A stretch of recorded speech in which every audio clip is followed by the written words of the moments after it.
My name is Langston Clement. I am a principal pen tester at Core BTS. I love all things wireless, and RFID, and physical pen testing. I've been in the industry for about 15 years.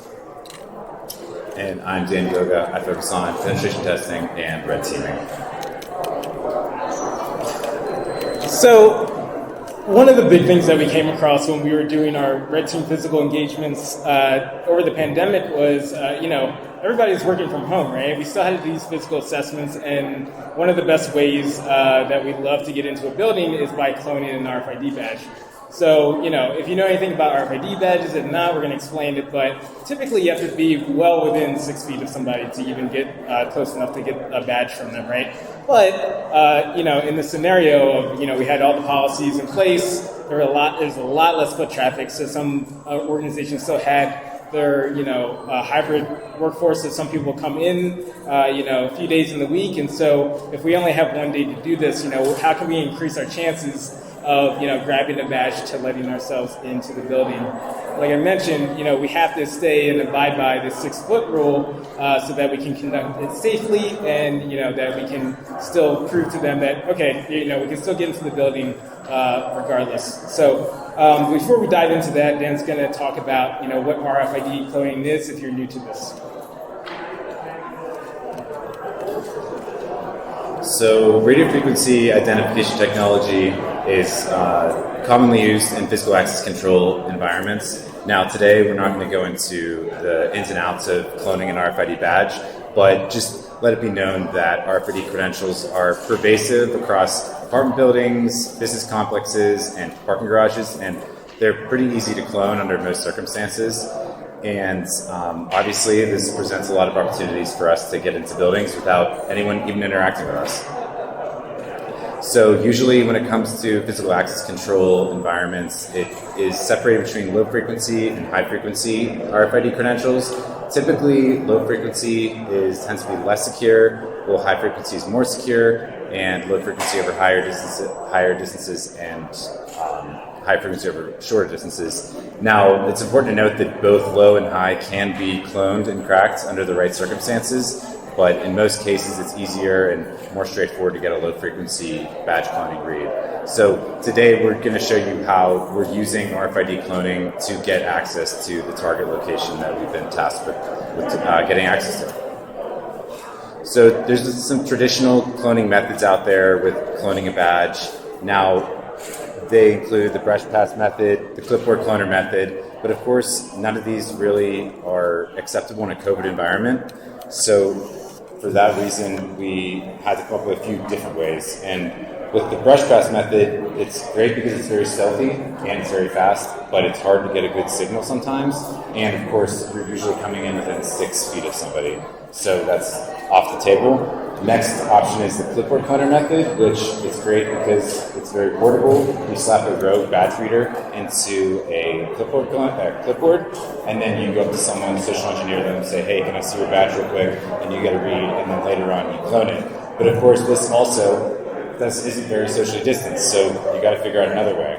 And the way we figured out to get around this is by getting one of those Rogue badge readers and just directly strapping it onto a building right above the legitimate badge reader. So when you do this, you add in like a little note with the logo, the target location, and make it look as legitimate as possible. You get there really early in the morning, and then you hope that someone will get confused, follow your fake directions, present their badge to the Rogue badge reader. You get a great clean read on it, and then they discover that they're not able to get into the building, so they just present it to the legitimate one, and then they just go about their day, and we have the badge, we have the credentials. Because of course, in that Rogue badge reader, we have a little Wi-Fi interface that we'll show you in a second that we can remotely connect to with your favorite long-range antenna from the parking lot. So we're able to collect the badges, clone them, and prepare them to give us access to the building, all while being in the car with no human interaction whatsoever. So the fun thing about that sort of little social engineer is that, so this is for context, this is exactly what it looks like, right? This is how big it is. So you just take that 3M tape and you can stick it on the back, and we just did this a couple months ago, and we had 17 people touch the badge reader. during the morning hours, and very confused. Eventually, they caught on that this was something like they didn't know what this was. They called building maintenance and said, "Hey, did you guys install a new badge reader? We've been instructed to use this badge reader." And then at that time, it was too late. We were just swimming in loot. We had all these badges that we could use. So if they actually went and they said they reset a few badges, we had about like 10 unique badges that we could use throughout the day. So the interface on this, we're using a common tool called the ESP RFID tool. This has been out for a while by Corey Harding. And it's a really easy, nice little module that you can fit into this little reader. And basically, all you do is there's a default SSID. You change that SSID to blend into your target environment. And then when you get and you log onto it, you just go to 192.168.1.1. It's a web page. It gives you a nice little menu here. And you click List Exfiltrated Data. And it's going to spit out the whole binary code, and then it's going to give you the hex code. And the hex code is what you really need to clone that badge to let yourself in. We're going to explain how to do that, but we want to talk through this process here. So the wall reader build is it's pretty simplistic to do, and the reason why we want to present this is because it's very entry level for anybody to create their own. You can do this within a day on the weekend if you want. You can get one of these off of eBay for very cheap. And then you need to grab an ESP RFID tool. If you're in the US, they're available at Hacker Warehouse. You get some 3M wall strips, 2 LiPo batteries because you're going to need nice thin batteries to sit inside of this unit here, and then some T-top connectors and some breadboard wires. So the connection is pretty straightforward. On the left, you have your what we call the WGAN interface, which is the interface for all of these RFID badge readers. And it's a screw-in terminal. So you just take an actual screwdriver and you're just going to plug the wire in, screw it down. It's going to make the connection. So you do that for each of the 4 wires. You got 2 data wires. You got a white and a green. You got a ground wire, a positive wire, and that little T connector is going to splice the wires together to power both the ESP RFID tool and the actual reader itself, so that you'll be able to get a lot of juice out of this. So this will last maybe 2 to 3 hours. You don't really need it for that long, right? You just either need it early in the morning when you're actually, people are coming into the office, or you need it during lunchtime when there's more foot traffic coming in and out. And again, it works really well if there's less people in there because it sort of gives you a better opportunity. So this is what it looks like, and it's a little washed out, but it's very simple. Again, the wires just go from one end to the other, and little screw-in terminals, and then you splice it together. That's a picture without the batteries, just so you can see what the inside looks like. And then when it's done, you can just screw it together, put the 3M on the back, stick it on the wall, and it's really nice because it doesn't actually affect anything, right? If the client gets mad, they can just take this down. It's not going to harm anything. You can put it on glass, you can put it on metal, you can put it basically anywhere that you want and be really sneaky. Now, the first time we did this, we didn't know something that it was going to do, so Dan's going to explain the consequence of what happened when we deployed this the first time. Yeah. So something we discovered with the implant angle is that whenever you put a rogue badge reader within about 6 inches of the legitimate one, it creates this denial of service situation where the legitimate reader can't read any credentials. So we tried this out. We didn't know this was going to happen. We're sitting in the parking lot like 50 feet away, and we see the real employees come up, try to present their badges to the legitimate reader, and they're not able to get into the building. So we're like, what the hell is going on? So we discovered that whenever you put it too close, it cancels out the signal. So the legitimate reader or the rogue reader can't authenticate anybody. And this presents a really interesting social engineering opportunity because if you know this ahead of time, then you know no one's going to be able to get into the building, so they're going to be redirected to another entry point, which could be a great tailgating opportunity. And you can have a fake badge, and then you know yours isn't going to work, so you have a good excuse why you can't authenticate. So you tailgate off them, and you're in the building. And of course there, so it would redirect you to another location in the building, potentially. So next is the second part of this is the gooseneck reader. So this is something that we hadn't seen before, and I'm pretty excited about it. So if you look at this pedestal, it's sort of hard to see, but basically there are these pedestals that are set up on the outside of public parking garages, right? You'll typically see these, or like, highly authorized areas, and they'll roll up to it and present their badge. It's got a long-range reader, so they don't actually have to touch it to it. They can just sort of wave it in front, right?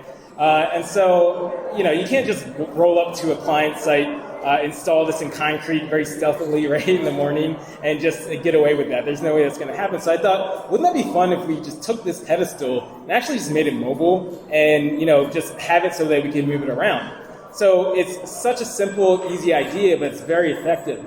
So all you do is take this steel pedestal, right? You take some MDF wood or plywood, some rubber feet, black spray paint, and just take your long-range reader and you get a gooseneck reader. And that's what it is. It can read up to around 3 feet away. And the thing is that it's battery powered and it'll last up to 12 hours all day long. So if you get there early in the morning and you stick this, sandwich it right in between where they walk out of the door, it's already going to be too late for them to even realize what's going on. So with this one, we actually stuck it near a trash can where people will take their smoking breaks. So they're just in and out of the door all day, and no one noticed it the entire time. And it's just collecting badges, right? So it's really nice and easy. All you have to do is set it and forget it. And you get, I don't know if you can see it's Goose. It's a little bright in here, but yeah. RIP Goose, thanks so much for all your work. But the nice thing about this gooseneck reader is that the height variance will account for people that are either wearing their badge around a lanyard, around their neck, or if they wear it on their hips. So really, it works out for all of those. And it's really nice because there are different sizes, like 42 inch, but we found like the 36 inch works out really well for that height. Now, for this gooseneck build, it's the same thing, right? It's going to be no soldering needed. You don't really need to have a lot of experience with electronics at all, so it's really easy for you to do. If you want, there is a GitHub link. Is going to give you the full tutorial step-by-step guide of making your own. So you can go to GitHub ShockSec with a 0, and you're going to be able to go and get the step-by-step. I also have some templates up there too if you need it for the actual base part itself. And again, all the list of all the materials are on there with links where you can buy all these pieces. So the connection guide is very simplistic. Again, same thing, right? The data wire, you need 2 data wires and a ground and a positive. And again, they're screw-in terminals, so you just take that wire, you stick it into that little terminal, you twist it, and it makes the connection. It's good. You use this 12-volt battery because you need 12 volts for the bigger readers to actually get the juice and to power up that ESP RFID tool. And this is a picture of basically what it looks like. It's very simple. All you need to do is just screw in those terminals with those wires, make that little pigtail out the back, and then you'll be able to plug in your battery and Velcro it to the back. It looks very, very nice and professional. Now, the base itself, again, you can go onto GitHub and download these templates if you have access to a CNC machine or a laser cutter, or you can just cut it out yourself. It's very simple, 16 by 16 inches.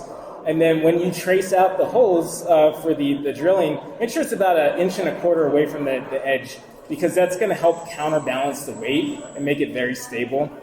And then you just drill some feet at the bottom here, and it's it's a fun little weekend project. So just take that base, trace it out, spray paint it, and then put in some carriage bolts in the bottom, and then boom, there it is. It's a really simple build. And on the right here, you'll see this picture of we actually set it on a pile of rocks, and it didn't sway the entire time. It's very stable. Don't have to worry about it falling on your clients. No one gets hurt. No injuries. And so, you can stick this anywhere. Now, I don't know if anyone's noticed, but it's been here the entire time. So most likely you walked past it already, and if you had a badge on you, it probably got the badge. It's actually the front entrance, so you can go check it out afterwards, and we can show people if they're interested. But same deal, you just grab the loot, remotely, just sit in the car, relax, just sit on the Wi-Fi, watch these credentials come in, and then we're going to talk about how to clone them actually really quick and easy.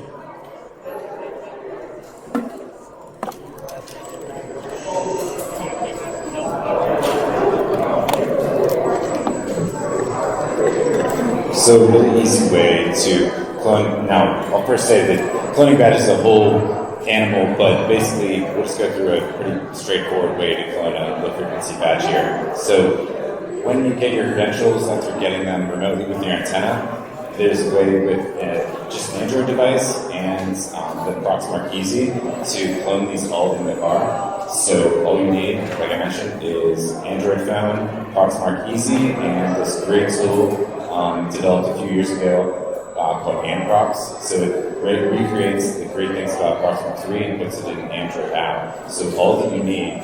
So normally you'd need a laptop with a Proxmark 3, but in this case you just need an Android phone and this Proxmark 3 Easy. So in the car or even on the sidewalk, there's been cases where we're just outside the client's door and we're cloning the badge right on the spot, and no one knows the difference because it just looks like a battery pack. Now, well, that's before you have the 3D printed case, because you can kind of see it in the top, right, in the top right corner. That's Proxmark 3 Easy, and it looks a little bit intimidating, considering the circumstances or property that you're at. So it's best to close that up with a case. It looks like a battery pack, and then you just take that hex code that we mentioned earlier and from the credential that was presented, and then you just go through the quick interface to clone it right on your phone. And in under 10 seconds, you have a legitimate badge reader.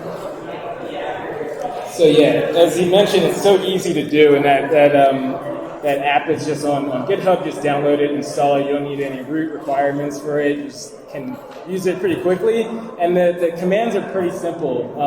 For this case, we were cloning HID badges, so all you have to do is type LF HID clone and add that hex code that you got from the payload page, right? And then you just hit enter. It's just going to say done. It's that quick. It's very instant. And then you're going to type LF search on your phone, and it's going to read back the data. So you're going to see the facility code, you're going to see the card number, and then boom, that's it. You take that badge, walk right into the building, let yourself in. So that is the techniques that we use over the pandemic. Here's our references again. These are all listed online, so we highly recommend if you're interested in this stuff and cloning badges and some really entry-level ways of doing it. Check out all of these YouTube videos and these tutorial guides if you want to make your own project like this. You can check out the GitHub as well. Again, it's going to have that information there. So we're going to answer questions in a second, but feel free to follow us on Twitter and check us out and check out the web pages as well. So we have two things. We have stickers for everybody if anybody wants stickers. And then we also have this badge that says Clone Me on it. I have one on me too. But if you have, again, like I said, Flipper Zero, or you have Proxmark with you, you want to clone the badge, a little Easter egg in here, feel free to do that. We'll leave it up here on the table. And then we're going to walk over to where the gooseneck is, and we'll turn it on to see, so we can walk past it. You can see how far away. It's very stealthy. You don't need to be that close to it, and it's kind of scary. So it's kind of like a little cheat code. So highly recommend everybody making one for your own red team. Thank you.